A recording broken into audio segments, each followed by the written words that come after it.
Bom, pessoal, como eu falei pra vocês, chegava num momento que isso aqui, né, era insustentável. Então, o que a gente começou a ter a partir de um momento? Deixa eu até traçar uma linha aqui, só pra deixar bem claro que o panorama nesse momento mudou.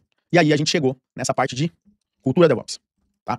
Primeira coisa, por que a gente tem esse nome, né, DevOps? Basicamente, é juntar o Dev e operação, para que esses caras, eles pudessem trabalhar em conjunto. E para isso, o que a gente tem aqui? A gente precisa, tá?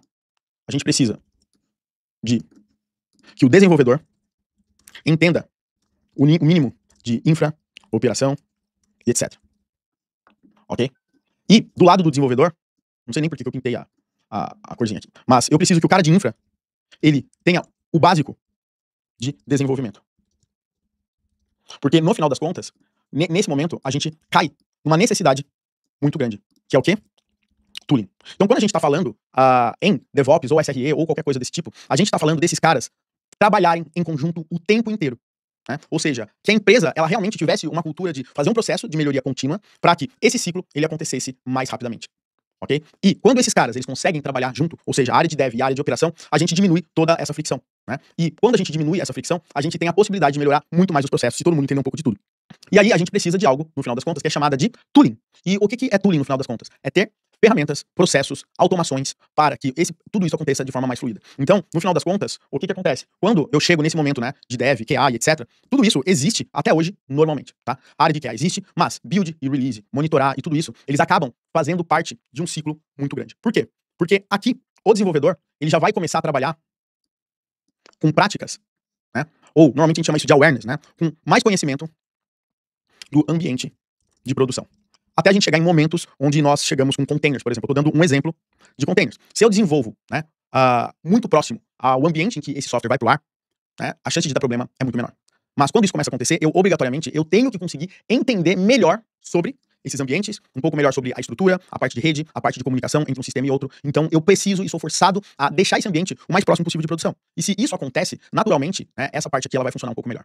A área de testes, ela sempre existiu e ainda sempre, e ela ainda existe em muitas empresas. Mas o desenvolvedor aqui nesse momento, ele é obrigado a também a testar de forma automatizada. Por quê? Porque se eu testo isso de forma automatizada, as principais operações, eu tenho menos risco de ter problemas em produção, certo? Menos risco. Agora, o grande ponto é que quando eu testo de forma automatizada, né, grande parte dos problemas que eu acabo tendo aqui, eles já são resolvidos por padrão. Né? O que eu preciso garantir é que antes desse cara entrar em produção, esses testes e tudo que acontece aqui, eles acabam sendo mitigados pra caramba. Tá? Então, esse aí é o grande ponto aí da situação. Bacana? Então, uma vez que isso começa a acontecer, essa área, né, que normalmente ficava fazendo o build e o release, o que acontecia? Esses processos, tá? Eu vou tirar o QA daqui, tá, pessoal? Mas eu não tô querendo dizer que essa etapa aqui não possa ter QA, tá? O que eu tô querendo dizer aqui é que nessa etapa aqui, a gente começa a ter um processo um pouco separado, tá? E qual que é esse processo separado nesse momento? Esse processo, ele se chama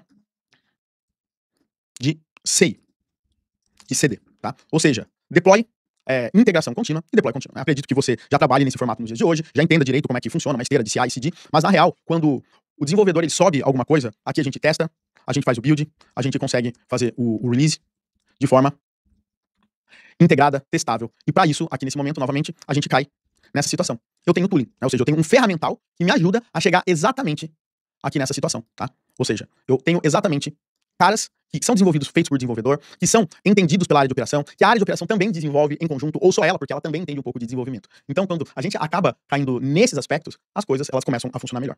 E aí, a gente vai para uma outra parte, que é a parte de monitorar. Né? Mas naquela época, o que acontecia? Monitorar é soar alarme. Por que eu tô dizendo isso? Porque monitorar é, na realidade, algo reativo. O que é algo reativo? Você espera um problema acontecer, quando acontece, alguém te avisa, que nesse caso a área de monitoramento, o monitor, né, os alertas, e daí você toma alguma ação. E, então, o que acontece? Atualmente, a gente adicionou um cara aqui, tá? Que é monitorar e observar. O que isso significa? O monitoramento é quando eu fico esperando algo acontecer. O observar é entender o porquê realmente isso aconteceu. Porque daí esse tempo aqui de recuperação, ele vai ser muito melhor, tá? E para que isso aconteça, o desenvolvedor, ele também tem que conseguir, nesse caso, entender o que está acontecendo com o sistema. Então, o desenvolvedor, nesse momento, ele tem que entender mais de servidor, ele tem que entender de utilização de logs, ele tem que entender a parte de comunicação, tracing, ele tem que conseguir olhar, né, no final das contas, tudo o que está acontecendo no sistema que possa afetar a aplicação. Inclusive, métricas de um servidor. Como que está a CPU, como que está a memória, né? Às vezes, o sistema mudou, começou a exigir mais recurso computacional. Então, nesse momento, tanto a área de operação, ela precisa monitorar e observar, quanto o desenvolvedor precisa monitorar e observar. E para que isso aconteça, esse cara aqui, ele tem que nascer aqui dentro, tá? Essa parte aqui, ela tem que nascer obrigatoriamente aqui dentro. Se ela não nasce aqui dentro, O que isso acontece, no final das contas, é se observar acaba se tornando impossível. E ele acaba se tornando impossível por um único caso, né, um único sentido. É porque eu não tenho, no final das contas, condição de fazer com que eu tenha insumos o suficiente para eu fazer esse observar, que hoje a gente chama de observabilidade. Então, quando a gente cai nesse momento, a gente acaba gerando essa cultura de integração. Ou seja, o desenvolvedor e a operação, eles trabalhando em conjuntos de uma forma muito mais harmoniosa e processual, onde uma área entende um pouco melhor da outra, fazendo com que o fluxo de trabalho acabe trabalhando em conjunto. Legal? Então é gerada essa cultura. O grande ponto é que no momento isso acaba virando um cargo também. A gente vai falar isso em seguida e depois a gente vai entrar na área de SRE, tá bom? Vamos nessa.